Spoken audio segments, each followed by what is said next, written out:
교회의 평안을 도모하라. 이 교회가 이제 소위 이제 성장한다고 하죠.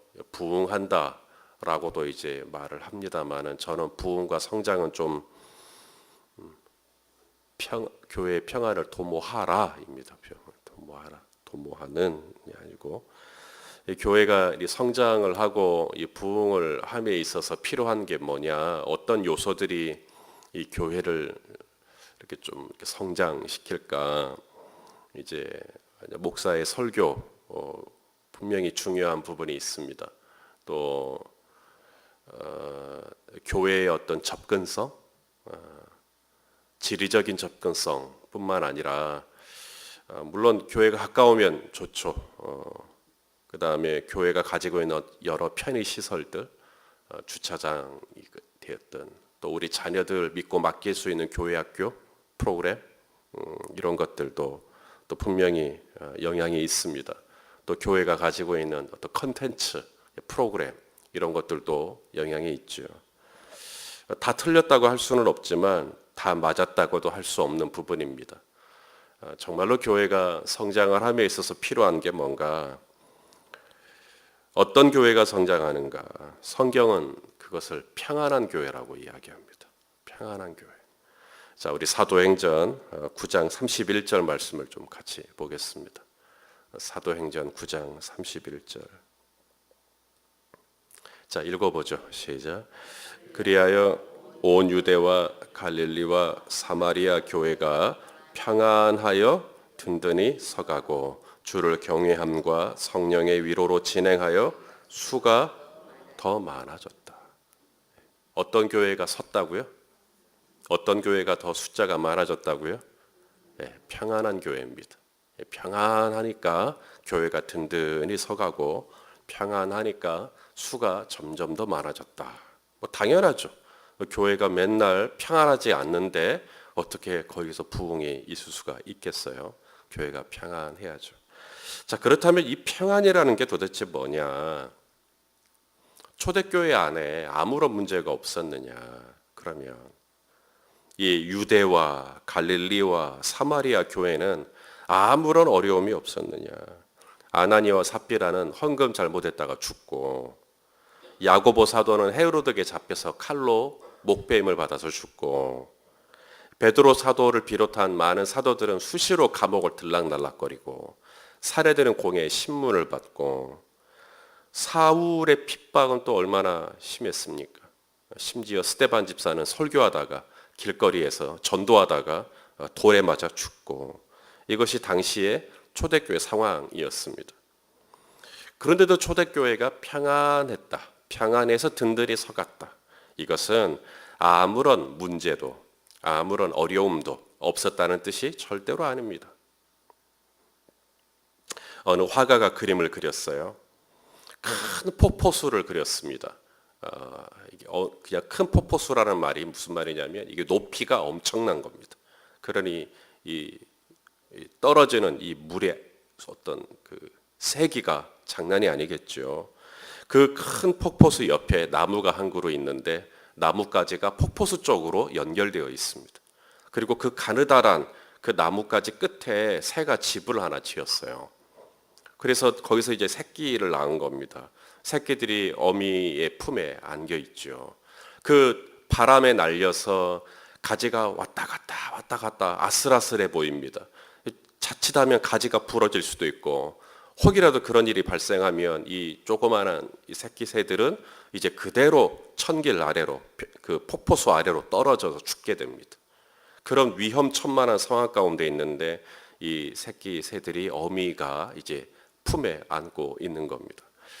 화가는 그 그림을 그린 다음에 제목을 붙이기를 평안이라고 지었습니다. 평안.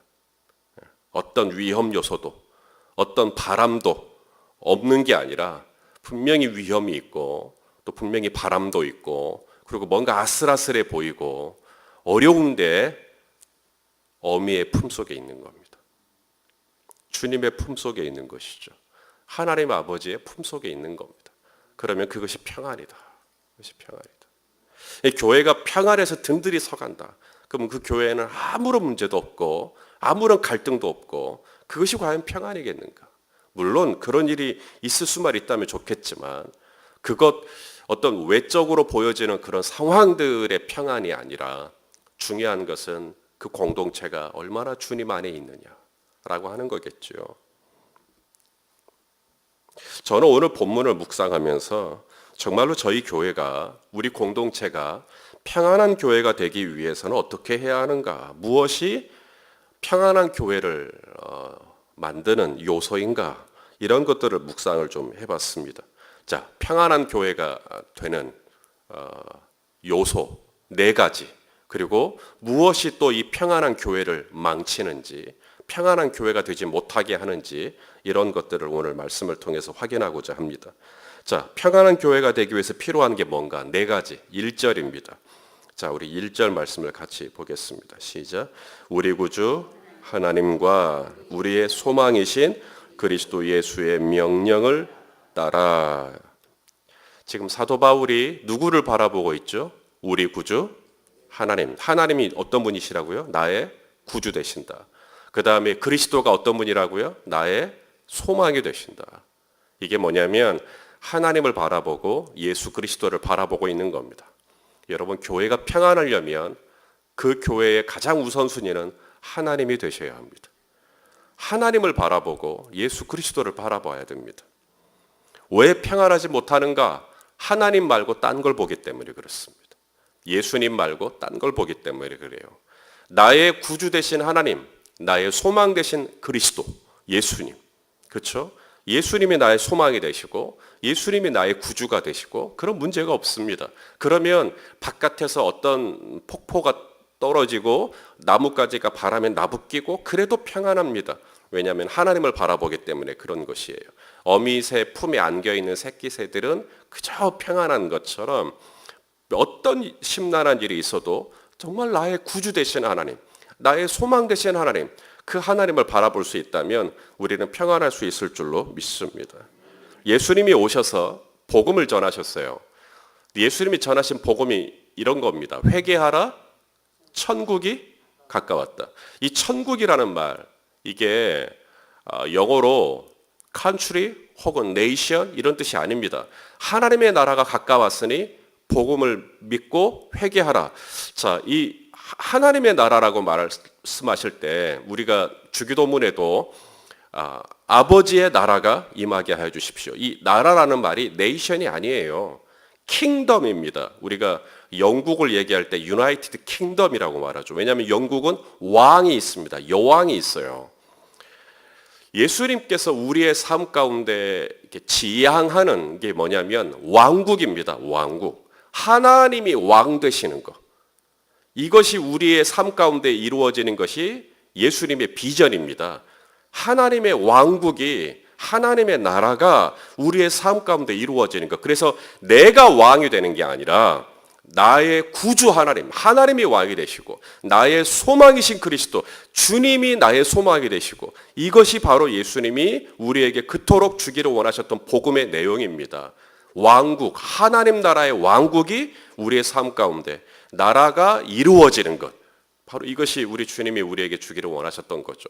그렇습니다. 하나님이 왕이 되시고 하나님이 소망이 되시고 하나님이 구주가 되시고 하나님이 전부가 되시고 그래서 우리 모두가 정말 그 하나님만 바라볼 수만 있다면 먼저 그의 나라와 그의 의를 구할 수만 있다면 평안할 겁니다. 근데 뭔가 시선이 어긋나 있어요. 하나님이 아닌 자꾸 딴 걸 봐요. 그때부터 평안이 깨지기 시작합니다. 두 번째, 자 1절을 또 보시면 우리 구주 하나님과 우리의 소망이신 그리스도 예수의 명령을 따라 뭐가 됐다고요? 그리스도 예수의 사도가 된 바울 이렇게 되어 있습니다. 그러니까 본인이 사도가 된 게 그냥 우연히 이루어진 것이 인간적인 생각으로 본인이 사도가 되고 싶어 사도가 된 게 아니라 그것이 뭐예요? 하나님의 거룩한 명령, 예수 그리스도의 거룩한 명령으로 본인이 사도가 되었다. 이게 바울의 감격입니다. 바울은 자기가 사도가 될 자격이 있다고 생각해요? 없다고 생각해요? 없다고 생각하거든요. 왜? 자기는 교회를 핍박했으니까. 자기는 교회를 힘들게 했으니까. 그래서 자기는 사도가 될 자격이 없다고 생각하는데 거룩하신 하나님의 명령에 따라 내가 사도가 되었다. 여러분, 교회가 평안하려면 감격이 있어야 됩니다. 어떻게 나 같은 사람을 교회가 되게 하시나? 어떻게 나 같은 사람에게 이런 직분을 주시나?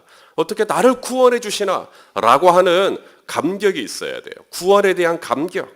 하나님이 나에게 이 귀한 직분을 주셨다라고 하는 감격 말입니다.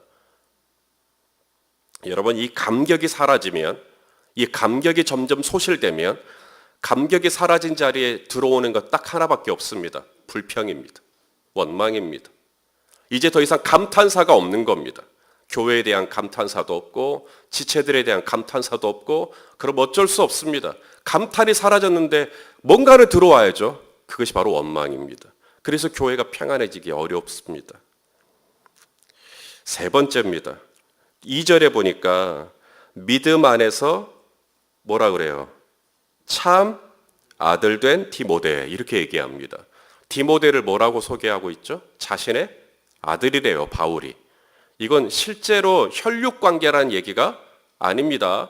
바울은 결혼을 안 했으니까, 뭐 또 학자들 중에는 결혼을 했다라고 얘기하는 분도 있지만, 믿음으로 낳은 아들이라 지금 이 믿음 아래서 참 아들이라 그랬으니까. 그래서 교회가 평안하려면요, 그 교회는 가족 같아야 돼요. 진짜 내 가족이라는 게 아니라 그냥 내 아들 같고 내 딸 같고, 그쵸? 예. 내 어머니 같고 내 아버지 같고 내 형님 같고 내 누님 같고, 교회가 가족 같아야 됩니다. 그럼 그 교회 평안합니다. 에베소서 2장 19절 말씀을 같이 보겠습니다. 에베소서 2장 19절.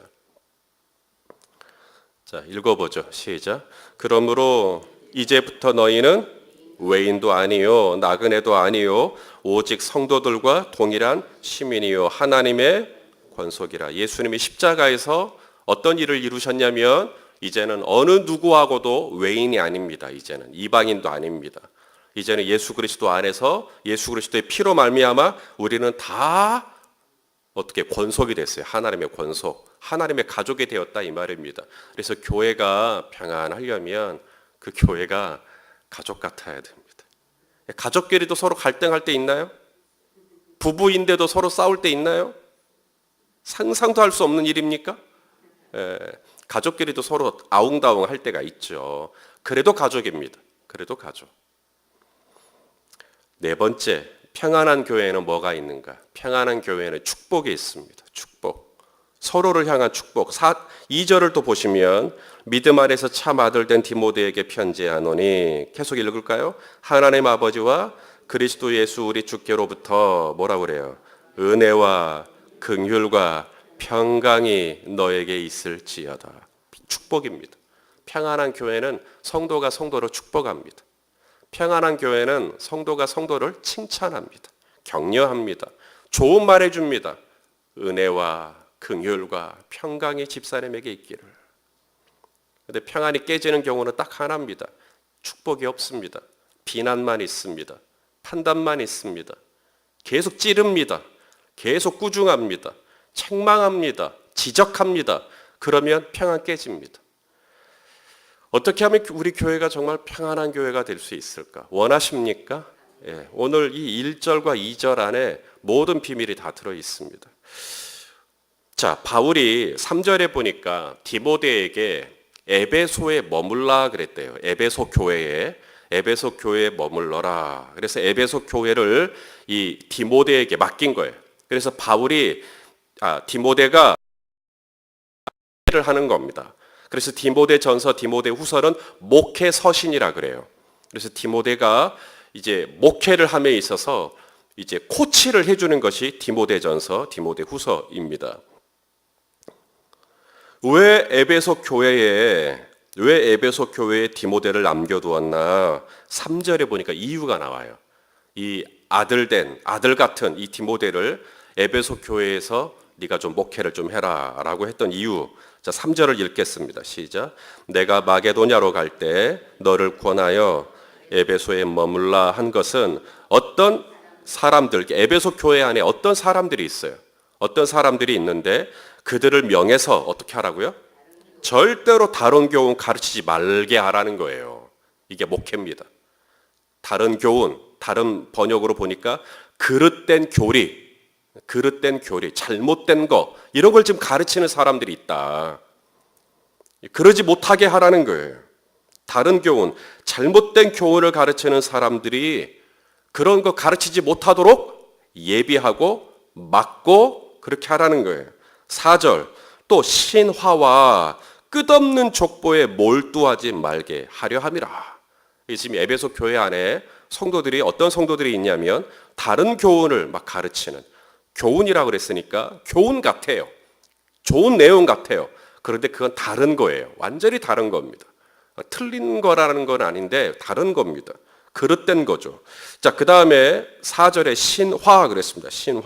신화라는 말은 사람이 꾸며낸 이야기란 이야기입니다. 과장된 이야기, 꾸며낸 이야기, 이런 것들이 교회 안에 있는 겁니다. 끝없는 족보 그랬습니다. 유대인들은 족보에 민감합니다. 왜냐하면 유대인들은 12지파가 있잖아요. 지금도 제가 성지순례를 갔더니 내가 유다 지파 출신이냐, 내가 베냐민 지파 출신이냐 가지고 굉장히 예민하다고 합니다. 유대인들은. 족보에 굉장히 관심이 많습니다. 내 조상이 요수아다, 내 조상이 갈렙이다, 내 조상이 사울이다, 막 이런 것들 때문에 지금도 족보에 굉장히 유다인들은 관심이 많습니다. 이런 것에 몰두하는 사람들이 있다. 그래서 내가 어디 출신이냐 이런 거 가지고, 이것이 에베소 교회의 실상이었습니다. 에베소 교회가 왜 이렇게 되었나? 여러분, 사도 바울이 꽤 신경 쓴 교회가 바로 에베소 교회입니다. 이 고린도 교회도 바울이 1년 반을 목회했습니다.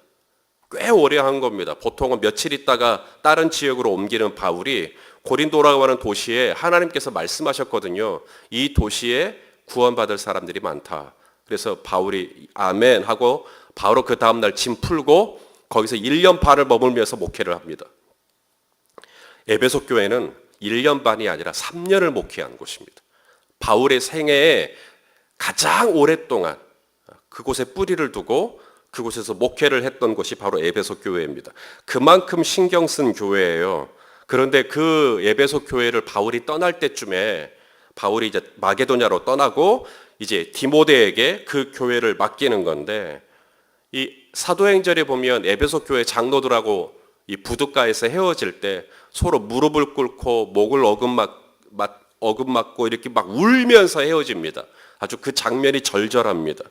그런 모습만 보면 바울이 에베소 교회를 꽤 목회도 잘하고 아무런 문제도 없는 것 같은데, 오늘 본문에 보니까 디모데에게 맡기는 이 에베소 교회의 실상이 아주 심란합니다. 다른 교회를 가르치는 성도들, 신화에 빠져서 허우적대는 성도들, 끝없는 족보에 갈등하는 성도들.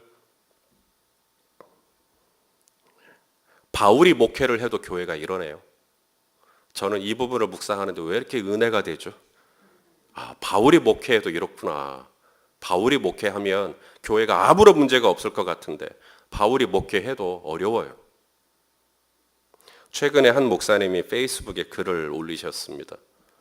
사실은 이 목사님이 본인이 한 말이 아니라 이분에게 이야기를 하고 이분이 너무 그 고백에 충격을 받아가지고 글을 올린 건데, 이 글을 올리셨던 이 목사님은 불과 10명, 20명 남짓 지금 아주 조그만한 개척교회입니다.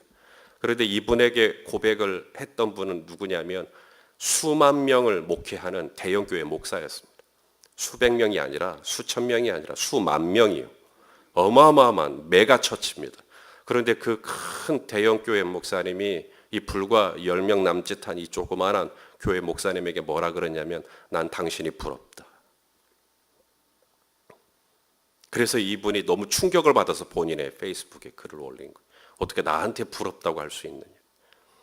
근데 이 큰 목사님, 큰 교회를 목회하는 목사님이 하는 얘기가 뭐냐면, 너무 힘들다, 목회가. 너무 힘들다. 그러니까 어떤 것 때문에 그렇게 힘드십니까? 성도들이 안 변한다. 성도들이 안 변한다. 물론 성도들이 변하는 문제는 전적인 목사의 책임으로만 볼 수 있는 부분이 아닙니다. 목사의 역할은 씨를 뿌리는 겁니다. 복음을 전하는 거죠. 그러면 그 씨가 때로는 돌밭에, 때로는 길가에, 때로는 가시밭에, 때로는 좋은 밭에 떨어지기도 하죠. 목사의 역할은 물을 주는 겁니다. 나는 심었고 아볼로는 물을 주었다. 하지만 자라나게 하시는 분은 누구시죠? 하나님이십니다. 그런데 목사님 안에 책임이 있습니다. 성도들이 안 자라나면 꼭 내 책임 같습니다.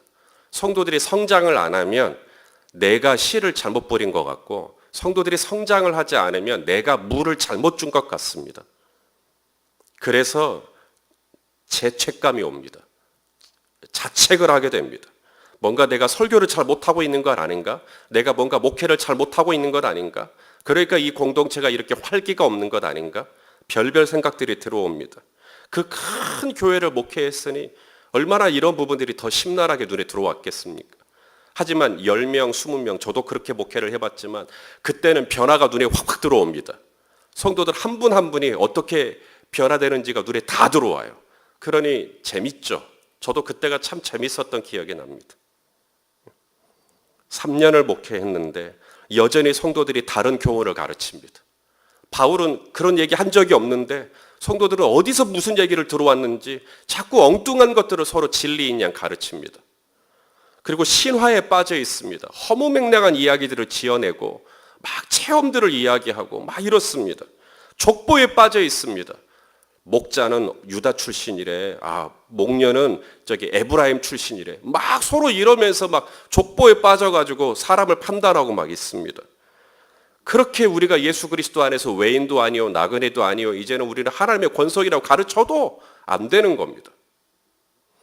에베소 교회가 왜 그렇게 되었나? 그 중심에 누가 있었냐면 율법주의자들이 있었습니다. 6절을 보겠습니다. 6절. 6절과 7절까지 보겠습니다. 시작. 사람들이 이에서 벗어나 헛된 말에 빠져 율법의 선생이 되려 하나 자기가 말하는 것이나 자기가 확증하는 것도 깨닫지 못하느니라. 율법의 선생이 되려고 합니다. 율법의 선생이라는 말은 율법을 되게 많이 알아요, 몰라요? 많이 안다는 이야기입니다. 율법의 선생이 된다는 것은 꽤 많이 알아요. 성경을 많이 압니다. 그래서 입만 열면 율법이 술술술술 나옵니다. 그런데 이상하죠. 율법을 얘기하면 얘기할수록 교회 분위기가 딱딱해지고 교회 분위기가 얼어붙습니다. 그게 율법의 특징입니다. 자, 고린도전서 8장 1절 말씀을 보시면 이렇게 되어 있습니다. 따라서 합시다. 지식은 교만하게 한다.